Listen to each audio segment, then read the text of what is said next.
Chris Paul really did his part to get the Clippers in position to play for a winner-take-all Game 7 in round 1 on Sunday. And listen, he says his squad, they're ready to go, and he wasn't going to let Game 6 in Utah be the very last game of the career of Paul Pierce.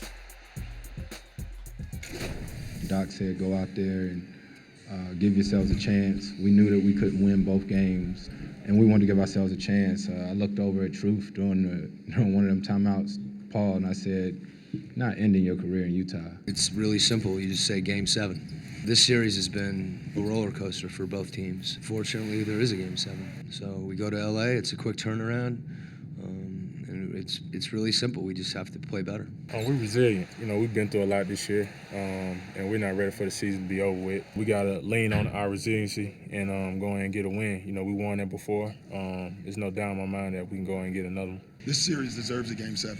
It really does. I mean, you think about it, right now, going into Game 7, our records are identical, for the whole season, even if you can count the playoffs. It was 91-91 in points. I mean, we deserve a Game 7. We got one. Now we got to do something about it. All right, Karan, you played with the Clippers. You played with Chris Paul. You know what type of pressure this guy has been under. He's won Game 7s in the past, but this is the most important summer in Clipper franchise history. They'd like to delay that process. Absolutely, and this is a great moment for him and obviously that organization and franchise. And you can see him just embracing everything, from, dealing with the media to going out there performing at an amazing clip night in and night out. And you look at his averages, particularly in the fourth quarter, he's shooting the ball over 55%. In the fourth quarter, he's averaging 20+ points per game. He's distributing the ball. He's doing everything that you need from your superstar caliber player. Yeah, I've always said throughout my career that big-time players make big-time plays when the game is on the line. And obviously Chris Paul is one of those guys that seizes the moment of the fourth quarter, finds a way to do different things as an assist and facilitating guy. He gets in the lane, he creates for himself and other people. But all in all, I think Chris Paul plays with a toughness that it takes to be successful come fourth quarter. Karan, what do you like about this Clipper team that's, without Blake, they're very different, right? What has Chris done to put them in this position? I mean, it forces him to score the ball. And, he's a natural floor general. They call him a point guard, because he sets the stage night in and night out. But when you put him in a situation in which he's coming off the pick and rolls and he's forced to be aggressive knowing that he don't have that secondary option in Blake Griffin that has to go out there and score 20+ points per night, I love the aggressive CP3. I love him in that role.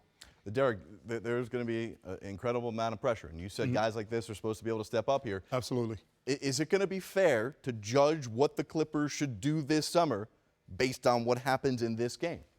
I don't think so. I don't think so simply because I think long term, this team has been together so long until you can't allow one situation to dictate what you're going to do moving forward as a franchise, in my opinion. All right, opposite side of the coin here, we got the upcoming team, the Jazz. Got some veteran presence in there that have had big moments throughout the course of this series. But Gordon Hayward's got a pretty big summer ahead of him, too. He did his part the other night and almost kept this from going to a Game 7.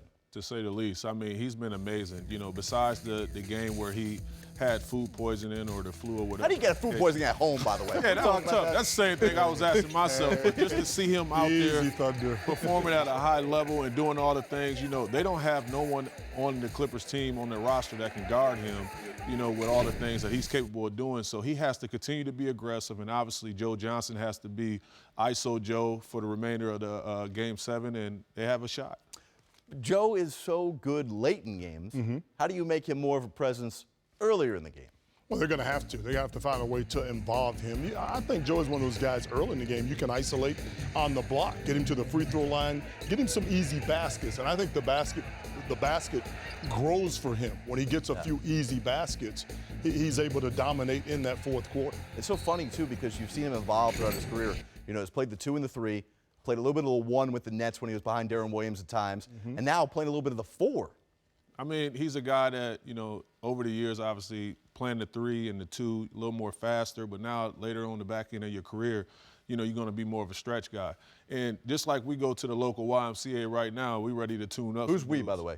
Whoever's You veteran and guys the two in of you game. guys, You not have me. to warm up. You know what I'm saying? You can't just jump out there, and that's what I think I see in Joe Johnson's game. He has to warm up, and by the time the fourth quarter comes, he's ready to be ISO Joe and get buckets. Perfect player for the playoffs. Yeah. Because the game slows down in the playoffs. People scout so well until they take your bread and butter away from you. Joe is an excellent guy come playoff time because you can ISO him. He has the experience not only to make shots, but make plays for other guys as well.